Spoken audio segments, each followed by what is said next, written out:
Hello everyone, welcome back to my channel. I am Naina Bhatia. तो guys, हम लोगों ने प्रीवियस वीडियो में Haber's process which is basically about the manufacture of ammonia, उसे हम लोगों ने डिस्कस कर लिया था और क्या क्या उसके लिए इम्पोर्टेंट है आईएससी में उसे देख लिया था। तो आज हम लोग आगे का चैप्टर करेंगे जो भी हमारा है। सबसे पहले अब हम लोग थोड़ी सी देख लेते हैं फिजिकल प्रॉपर्टीज ऑफ अमोनिया। इसमें एज सच कुछ नहीं है, सिर्फ जनरल मैं कहूँ रीड करने के लिए फॉर दी सेक हम पढ़ रहे हैं इसे, बिकॉज एज सच आपसे कुछ नहीं कुछ इसमें से पूछा जाता। एक दो चीजें जो इम्पोर्टेंट है जो बता देती हूँ। पहली बात तो colour, it is a colourless gas. Odour, pungent smelling odour, ये याद रखना है। Ammonia has a pungent smell, pungent choking smell, pungent choking smell।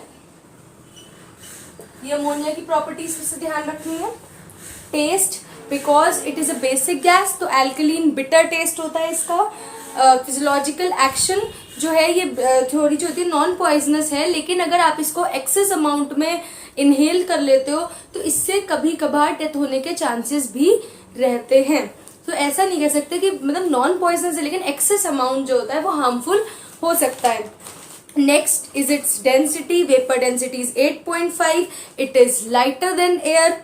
Okay, and nature it is an alkaline in nature, basic gas है, it is alkaline in nature. इसका aqueous solution भी जो होता है वो वीक बेस होता है, which is ammonium hydroxide NH4OH। अभी आगे डिस्कस करते हैं इसके बारे में भी। लिक्वेफैक्शन जो होता है, इट इज इजिली लिक्विफाइड। तभी हमने हेबर्स प्रोसेस में तो जब हमें अनरिएक्टेड नाइट्रोजन हाइड्रोजन में से अमोनिया को सेपरेट करते तो हमने लिक्वेफैक्शन एक ऐसा मेथड था वहां पे जिससे हम इसे सेपरेट कर पा रहे थे, because it is easily liquefiable. Boiling point is -33.5 degree C. Freezing point is -77.7 degree C. Solubility, it is highly soluble in water like hydrogen chloride. Highly soluble in water. ये ध्यान रखना है क्योंकि इसी से रिलेटेड अब नेक्स्ट हमारा जो होगा, जो हमें देखनी होगी प्रॉपर्टी, वो हम देखेंगे। This property is very important. Hydrogen chloride भी हाईली सोल्यूबल थे, ये भी है। अब नेक्स्ट आ जाता है इसी के लिए, इसकी हाई सोल्यूबिलिटी को डेमोन्स्ट्रेट करने के लिए ही फाउंटेन एक्सपेरिमेंट। आई थिंक ये हमने हाइड्रोजन क्लोराइड वाले चैप्टर में भी देखा था, जहां पर हाइड्रोजन क्लोराइड की high solubility in water discuss करी थी।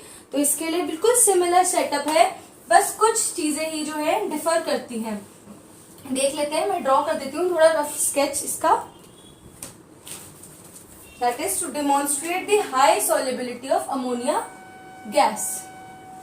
To demonstrate the high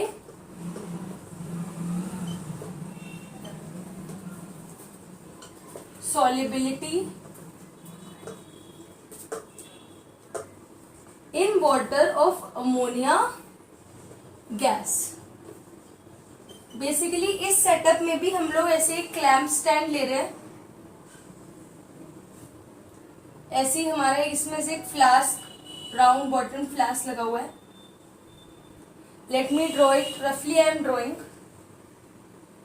this is the jet tube, this is dropper.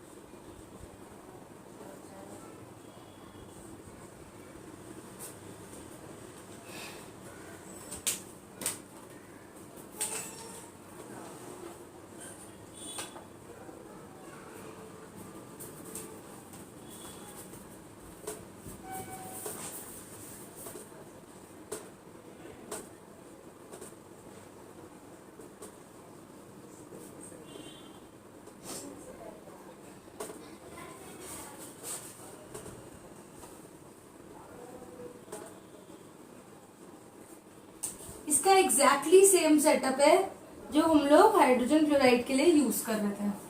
Okay, अब क्या हो रहा है बेसिकली, इधर यहाँ पे अमोनिया गैस है। ये फाउंटेन एक्सपेरिमेंट से भी हम उसकी हाई सॉल्युबिलिटी अमोनिया गैस की वाटर में डिपिक्ट कर रहे हैं।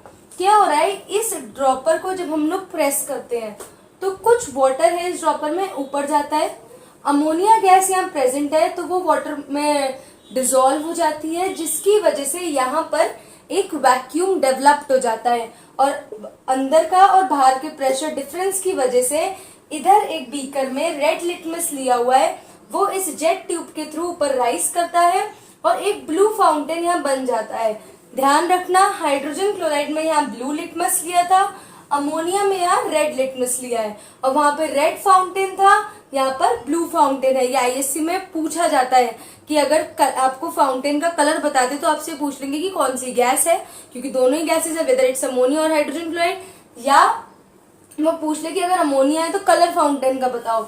अब ऐसा क्यों हुआ, क्योंकि जब वाटर ऊपर राइज करा अमोनिया उसमें डिसॉल्व हो गई, ठीक है, यहाँ पर एक प्रेशर, यहाँ पर वैक्यूम क्रिएट हो गया और अंदर और बाहर के प्रेशर का डिफरेंस हो गया, जिसकी वजह से हायर टू लोअर प्रेशर में रेड लिटमस राइज करा और लिटमस रेड है, और जब जो बेसिक चीज होती है वो लिटमस को रेड टू ब्लू कर देती है। हाइड्रोजन क्लोराइड एसिडिक थी इसलिए उसने ब्लू टू रेड करा था, अमोनिया बेसिक है इसलिए वो रेड लिटमस को ब्लू में कन्वर्ट कर देगी और यहाँ पे हमें एक ब्लू फाउंटेन मिल जाएगा।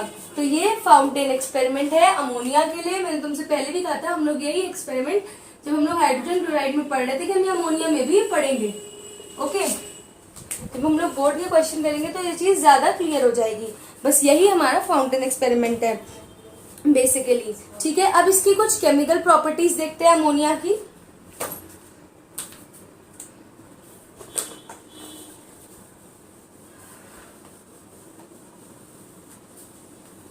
काफी सिंपल चैप्टर्स है ये, मार्क्स गेनिंग चैप्टर, बस थोड़ा सा इसको लर्न करना और चीजों को समझना है। एज सच इन चैप्टर्स में कुछ भी नहीं है, ठीक है।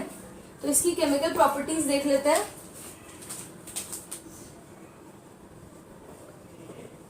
Chemical properties of ammonia. First of all, ammonia thermal decomposition, it dissociates into nitrogen and hydrogen upon thermal decomposition at higher temperatures. Reversible reaction N2N3H2, ये हमने पढ़ा था हेबर्स प्रोसेस में कि ये 1:3 का रेशियो होता है। 4 moles of the reactants give 2 moles of the product. तो जब ये थर्मल डिकम्पोजिशन शो करेगी एट हायर टेम्परेचर पर, तो ये नाइट्रोजन एंड हाइड्रोजन उसके कॉन्स्टिट्यूएंट्स में ब्रेक हो जाएगी। Okay, basic property, dry ammonia gas जो होती है it is covalent in nature and it is neutral even in the liquefied form, whereas aqueous ammonia solution, जो मैंने अभी पहले भी बोला, ammonium hydroxide NH4OH, this is the aqueous solution of ammonia. Aqueous solution of ammonia, ये क्या है, ये एक वीक बेस है। ओके, ड्राई अमोनिया गैस तो जो है बिल्कुल ही न्यूट्रल थी। ये जो होता है ammonium hydroxide which is the aqueous solution of ammonia, it is a weak base. The aqueous solution of ammonia is a weak base. The basicity is basically due to the presence of lone pair on the ammonia molecule. हमें पता है ammonia is N, कैसे bonding होती है इसकी, this is one single bond, single covalent bond, and this is the lone pair of electron. So basically basic nature or alkaline nature of ammonium hydroxide is basically due to the presence of lone pair of electron on the nitrogen in ammonia. इस lone pair of electron की वजह से ही उसका basic nature alkaline nature आ जाता है। The aqueous solution of ammonia, it is a weak base as I already told you. It dissociate partially. ये जो होता है, अगर ये solutions में देखें, इसके aqueous solution में ये dissociate कर जाता है to give ammonium ion and hydroxide ion, NH4 positive plus OH ions. और जो भी स्पीशी अपॉन, आई थिंक तुम्हें शायद ही पता हो, जो भी species upon dissociation in the solution hydroxide ion release करती है वो बेस होती है, और जो भी स्पीशी H+ आयन रिलीज करती है वो एसिड होती है। जैसे अगर हम लोग हाइड्रोजन क्लोराइड को ही डिसोसिएशन देख लो तो वो H+ ion and Cl ions में डिसोसिएट होगी, और हाइड्रोनियम भी लिख सकते हो इसे, इसकी पॉजिटिव।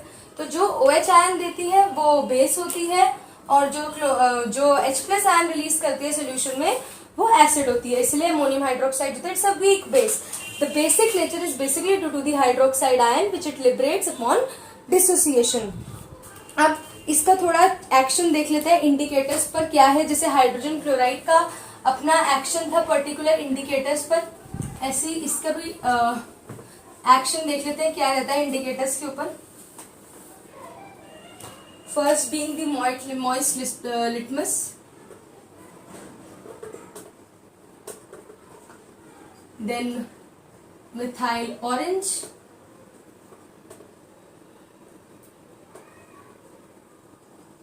Then phenolphthalein. बेसिक हम लोग यही इंडिकेटर्स यूज करते हैं।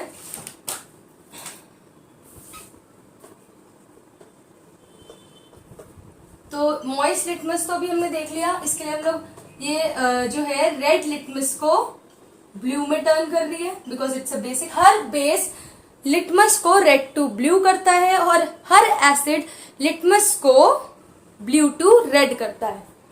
तभी फाउंटेन वहां पे ब्लू का बना था अभी जब हमने देखा था, और हाइड्रोजन क्लोराइड के केस में रेड हुआ था। मिथाइल ऑरेंज को क्या करेगी, बेसिकली ऑरेंज टू येलो।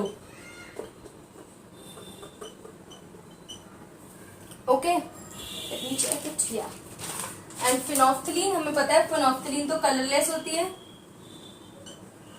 इसे पिंक में कन्वर्ट कर देता है अगर वो बेस के साथ ट्रीट कराया जाए। तो ये बेसिकली एक्शन है अमोनिया का ऑन दी इंडिकेटर्स पर, ठीक है। फिनोफ्थलीन याद है हाइड्रोजन क्लोराइड के केस में कलरलेस होती है, तो वो कलरलेस ही रह रही थी, लेकिन अमोनिया के केस में वो पिंक हो जाती है।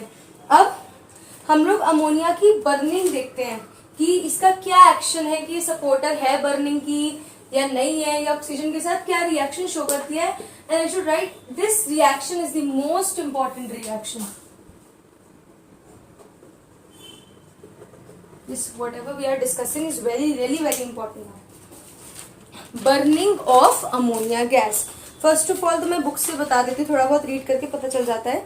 Ammonia is not a supporter of burning और कंबशन जैसे हाइड्रोजन क्लोराइड थी, ठीक है। It neither supports burning, but अगर ऑक्सीजन आती है सफिशिएंट अमाउंट में, it rather it extinguishes the burning splint, but it burns in oxygen. Air में लाइक ऑक्सीजन का अगर अच्छा सप्लाई है, so it burns with a yellowish green flame. ये ध्यान रखना है। Ammonia in oxygen burns with a yellowish green flame। अभी भी कुछ नहीं है जो इसमें इंपॉर्टेंट ध्यान रखना है। अब जो चीज है वो इसका रिएक्शन ऑक्सीजन के साथ जब ये बर्न होती है, that is NH3 plus oxygen will give water and nitrogen. तो जब ये बर्न होती है ऑक्सीजन की प्रेजेंस में, ग्रीनिश येलो फ्लेम के साथ बर्न होती है, येलोइश ग्रीन फ्लेम के साथ, तो दिस इज द रिएक्शन। और ये रिएक्शन आपको ध्यान रखना है, बिल्कुल अच्छे से ध्यान रख लेना है वाला रिएक्शन।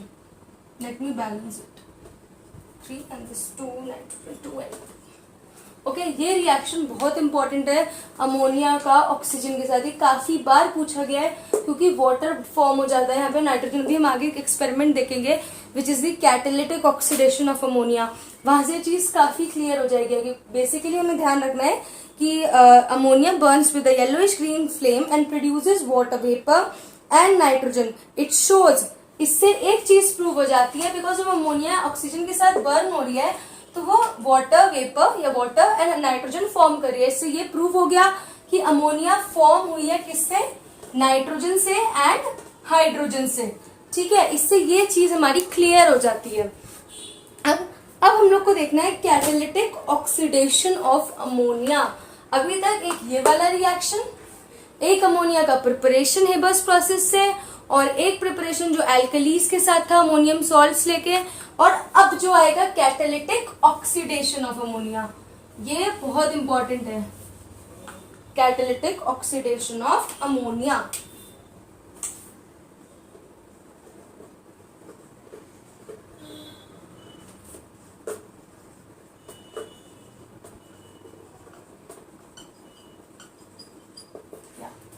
तो बेसिकली क्या कंडीशन है देखो, in the presence of platinum at 800 degree C, ammonia reacts with oxygen to give nitric oxide and water vapor.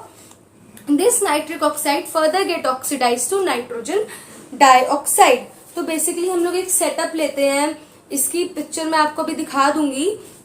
इसमें क्या होता है, बेसिकली एक तरफ से ऑक्सीजन आ रही होती है, एक तरफ से ड्राई अमोनिया आ रही होती है दोनों, और अंदर जो फ्लास्क मतलब जो हमारे फर्नेस में जाते हैं उसमें प्लैटिनम होता है जो इस कैटालिटिक ऑक्सीडेशन है ना, कैटालिटिक ऑक्सीडेशन है मतलब कैटलिस्ट का प्रेजेंस चाहिए इस रिएक्शन में।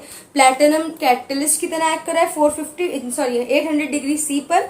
ये टेम्परेचर होता है जहां पर वाटर फॉर्म होता है एंड नाइट्रोजन फॉर्म होती है, लेकिन नहीं नाइट्रिक ऑक्साइड लेकिन फिर फर्दर ऑक्सीडाइज होकर नाइट्रोजन डाइऑक्साइड फॉर्म कर लेती है। और इसीलिए हम लोग ये कह देते हैं कि हमारा अगर पूछा जाए कि ऑब्जर्वेशन क्या आ रही है, तो आप ये बताओगे कि रेडिश ब्राउन गैस जो होती है विच इज नाइट्रोजन डाइऑक्साइड, उसके वेपर्स हमें फ्लास्क में दिखते हैं। हम लोग नाइट्रिक ऑक्साइड के नहीं बोलेंगे क्योंकि नाइट्रिक ऑक्साइड बाद में ऑक्सीडाइज होकर नाइट्रोजन डाइऑक्साइड बना दे रही है, ठीक है। और एक हम ऑब्जर्वेशन ये भी दे सकते हैं कि प्लैटिनम जो कैटलिस्ट हमने लिया था वो ग्लो करता रहता है इवन इफ हीटिंग बंद कर दी जाए। क्यों? क्योंकि रिएक्शन ये कैटालिटिक ऑक्सीडेशन ऑफ अमोनिया काफी एक्सोथर्मिक रिएक्शन है, जिसकी वजह से काफी ज्यादा हीट प्रोड्यूस होती है और बाद में भी रिएक्शन के कैटलिस्ट थोड़ा बहुत ग्लो करता रहता है, ठीक है। तो चलो इसकी इक्वेशन देख लेते हैं, काफी इंपॉर्टेंट रिएक्शन है। 4NH3 plus O2, it will give water, nitric oxide plus heat. This NO will further oxidize to give nitrogen dioxide. ये ध्यान रखो 800 डिग्री सी पर ये टेम्परेचर ध्यान रखना बहुत इंपॉर्टेंट है। And platinum as a catalyst, ये एग्जामिनर देखता है इस पूरे रिएक्शन में इस चीज को कि आपने ये लिखा है नहीं लिखा, nitrogen dioxide which is a reddish brown gas.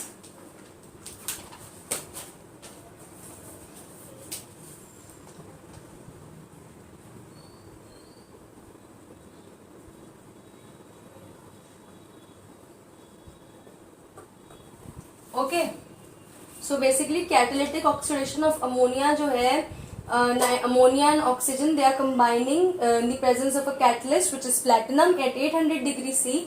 water vapor is formed, nitric oxide along with heat because it's an exothermic reaction, and that is why even after the reaction is stopped, this platinum which is a catalyst it continues to glow means जैसे देखा नहीं हल्का सा reddish हो जाता है, वो ऐसा हो जाता है because heat काफी प्रोड्यूस हुई होती है।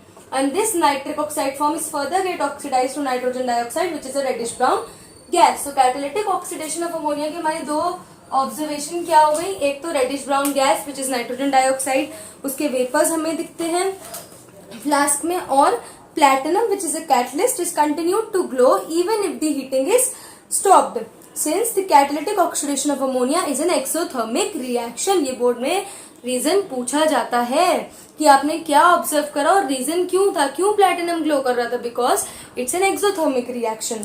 नेक्स्ट हम लोग देखते हैं, अभी तक ये हमने क्या था कैटालिटिक ऑक्सीडेशन ऑफ अमोनिया देखा था। अब हम लोग देखते हैं जब अमोनिया एक्ट कर रहा है as a oxidising as a reducing agent.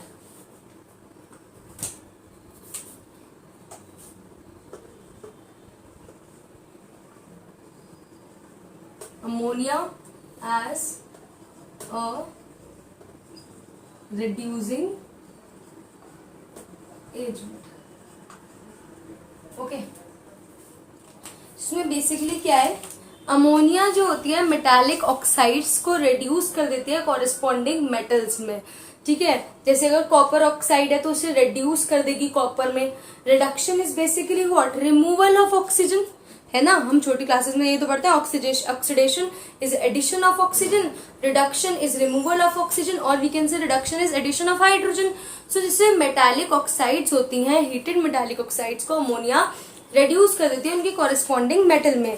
जैसे अब ये रिएक्शन भी काफी इंपॉर्टेंट है अमोनिया का कॉपर ऑक्साइड के साथ।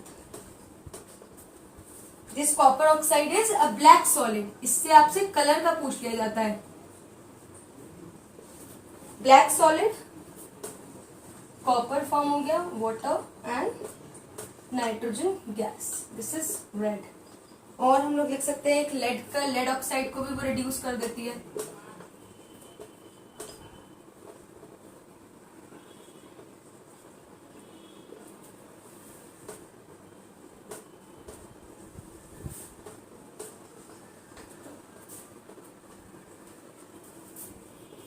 क्या हो रहा है बेसिकली यहाँ पे, ammonia reduces the metallic oxides like black solid is copper oxide is black into the reddish metal which is copper metal with the liberation of nitrogen. ऐसी लेड ऑक्साइड जो होती है विच इज येलो, उसे ही reduce कर देती है greyish white metal में which is lead. ठीक है, तो ये अमोनिया के रिड्यूसिंग एजेंट के जो है एज रिड्यूसिंग एजेंट एक्ट कर रही है, उसकी दो रिएक्शंस हैं। हमसे बोर्ड में पूछा जाता है कि like ammonia reduces the black metallic oxide to a reddish metal, name the property of ammonia which is demonstrated here. तो ammonia is acting as a reducing agent. या सिंपली हमसे इक्वेशन ज्यादातर ये पूछा जाता है कि अमोनिया का कॉपर ऑक्साइड के साथ रिएक्शन बताओ या अमोनिया का लेड ऑक्साइड के साथ रिएक्शन बताओ। आईएससी में कॉपर और लेड वाली के साथ, कॉपर ऑक्साइड हो चाहे लेड ऑक्साइड हो, इन्हीं दो के साथ जो होते हैं उसके रिएक्शन दिखाए जाते हैं, मतलब यही वाले जो है पूछे जाते हैं। सो आई थिंक यहाँ तक आप लोग को समझ में आ गया होगा। प्रीवियस वीडियो में अब जो है हम लोगों ने हेबर्स प्रोसेस को डिस्कस करा था। आज हम लोगों ने कुछ प्रॉपर्टीज को डिस्कस करा है, उसका कैटालिटिक ऑक्सीडेशन देखा और रिडक्शन देखा। देखो मैंने आज जितनी भी इक्वेशन देखी किसी को बैलेंस नहीं करा, बिकॉज आई थिंक कि अब तो बैलेंस आ जानी चाहिए। You are in class 10th, अगर अभी बैलेंसिंग नहीं आई तो फिर दैट इज वाई आज मैंने काफी कम की जो है बैलेंसिंग लिखी है, काफी ऐसी मैंने सिंपल ही लिख दिया। जो भी प्रोडक्ट्स, देखो इंपॉर्टेंट होता है कि आप products, reactants and products learn याद करो, लेकिन बैलेंसिंग बहुत इंपॉर्टेंट है। अगर आपने इक्वेशन बिल्कुल ठीक लिखी और बैलेंसिंग ही नहीं, गलत कर दी या नहीं करी तो आपके मार्क्स कट होते हैं, नहीं पूरे नंबर मिलेंगे। तो ट्राई करो, अगर नहीं आती तो मुझे कमेंट करके जरूर बताना, मैं एक वीडियो बैलेंसिंग भी तुम्हारे लिए लेकर आ जाऊंगी। तो तब तक के लिए पढ़ते रहो। वीडियो अच्छा लगा हो तो लाइक तो बनता है, और अगर अभी तक चैनल को सब्सक्राइब नहीं करा सो कर दो भाई। बाय।